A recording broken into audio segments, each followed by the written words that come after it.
Episode 243. The guilds were prepared to use force to deal with Lord Grimm's team. This plan had been communicated in advance. However, the actual pursuit was launched close to midnight, right after they spotted members of Lord Grimm's group. They were hastily assembled, with each guild's top players picking the nearest targets to pursue. That's why the Glazed Lands had the most people. It was a leveling zone, after all. Players grinding levels or preparing to enter a dungeon were all milling about in this area. This hastily assembled team had no unified command, and even if they'd wanted one, putting it into practice would have been a challenge. This collaboration, initiated by the Excellent Era Guild, didn't expect perfect harmony between the guilds. It just hoped everyone would pull their weight. Their first approach was to Tyrannical Ambition. Because Tyrannical Ambition was the one with its back against the wall, they urgently needed to seize the dungeon record for Line Canyon to prove their guild's capability. They were naturally eager to present Lord Grimm with a suitable solution. So, despite the long-standing animosity between their two guilds, Chen Yihui was confident that now was the perfect time to secure an alliance with Tyrannical Ambition. But cooperation. But it wasn't something that could be settled with just a few words. On Tyrannical Ambition's side, whether it was guild leader Jiang Yu or 10th Server's Cold Night River, they all harbored doubts about Excellent Dynasty. Lord Grimm was a shared disaster for all their guilds. That's true, but right now, with Tyrannical Ambition's backs against the wall, the other guilds are naturally going to sit back and watch the show first. Besides, the one who should be laughing the hardest right now is Dynasty. Yet Dynasty was the one who took the initiative to join forces with them, solving their urgent problem. It was truly unbelievable, no matter how they thought about it. Dynasty had to have an ulterior motive. So, after over 3 hours of exchanging hollow pleasantries and mutual probing, Chen Yihui managed to rope in several other guilds. Only then did Jiang Yu and Yedu Hanten gradually let their guard down. In the end, 7 guilds joined the operation to surround Lord Grimm's team. Naturally, they all had big ambitions for the dungeon records. They were all rivals. But for now, they could temporarily join forces to eliminate the great menace that was Lord Grimm. What surprised Chen Yihui was that Blue Brook Guild flatly refused his proposal for this temporary alliance. Blue Brook Guild was the first to see Lord Grimm's potential, the first to hire him for record, breaking runs, and naturally, the first to try and recruit him. A talent like this, once recognized, no guild would just stand by and do nothing. Yet now, Blue Brook Guild has become the biggest victim of Lord Grimm's influence. Regardless of how their relationship stands, in Chen Yihui's view, Blue Brook is surely seething with resentment right now, and they were in even more desperate need to turn the situation around than Tyrannical Ambition. But who would have thought that Orchid Creek Pavilion would refuse so decisively? Without a moment's hesitation, it means they're out. The Blue Brook Guild's tone was so resolute that Chen Yihui couldn't even get his usual provocations out. Their calm, firm attitude didn't seem like impulse or cowardice to him. It looked more like a calculated decision, made after weighing all the pros and cons. Could they have found out that Lord Grimm is Ye Qiu? Chen Yihui was puzzled. The news that Lord Grimm was Ye Qiu.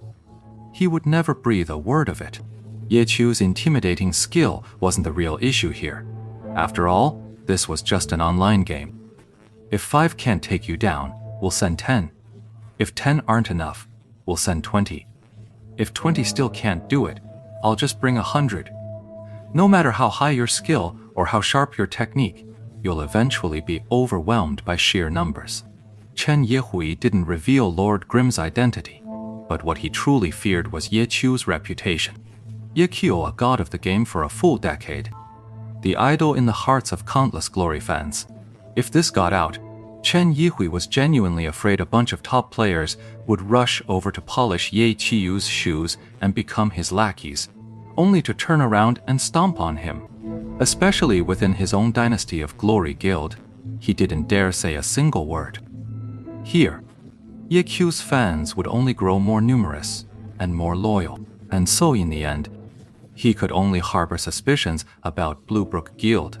He didn't dare to probe any further. Fortunately, the guild forces he'd managed to assemble seemed sufficient for his purpose. This time, he wasn't just looking to vent his anger by taking down Lord Grimm. He wanted to utterly destroy Ye Q's team. Venting on Ye Q was Liu Hao's fatal mistake. For Chen Yiwei, this was now more about guild business. If he didn't destroy this team, his all or nothing plan to dominate the 10th server would never get off the ground. He had already experienced the concentrated combat power of Ye Q's team head. On the strength of Lord Grimm, Soft Mist and Steamed Bun invasion left him deeply shaken. But this time, they had the numbers and had managed to split and surround their opponents. Everything seemed to be going smoothly.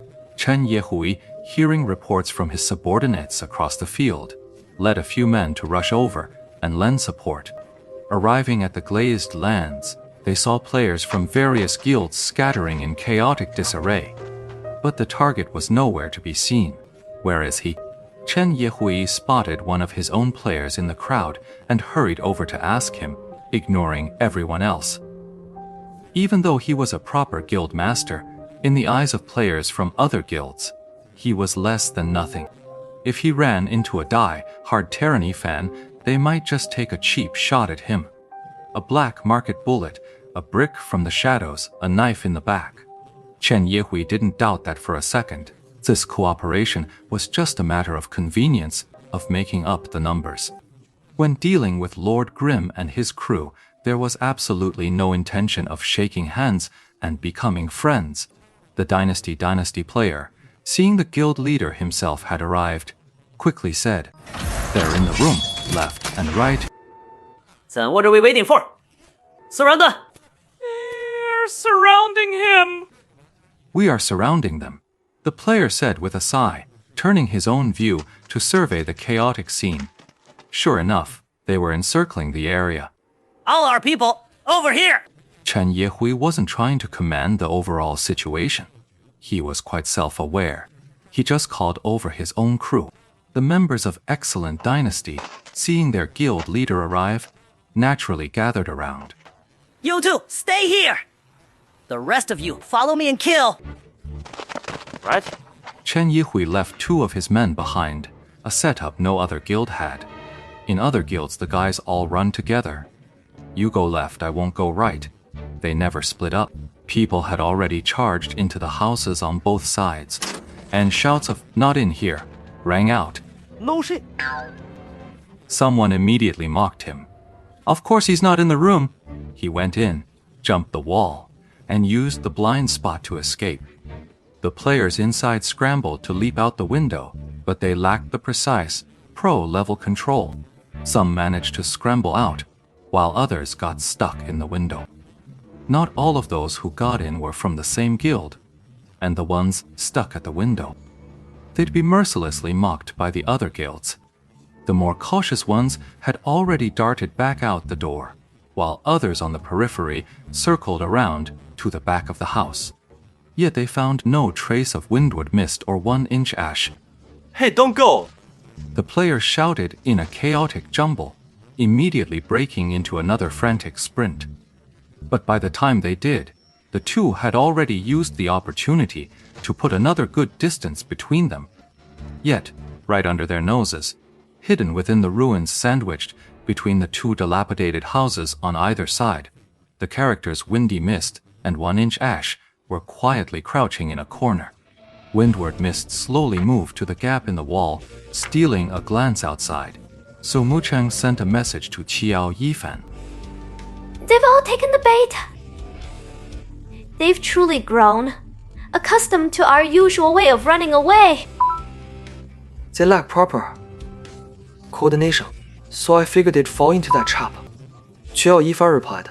He's observant, of course, which includes watching both teammates and opponents. Their pursuit was scattered, uncoordinated. Qiao Yifan saw all of this.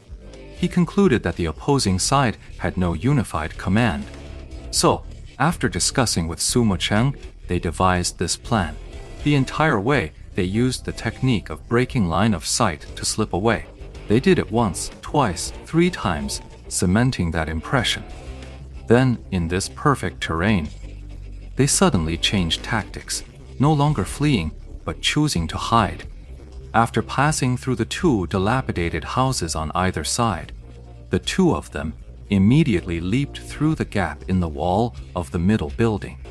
They huddled silently in the corner, right under everyone's noses. No one noticed. If just one person had passed by this broken down middle hut, they'd have spotted the 2 of them. But no one did.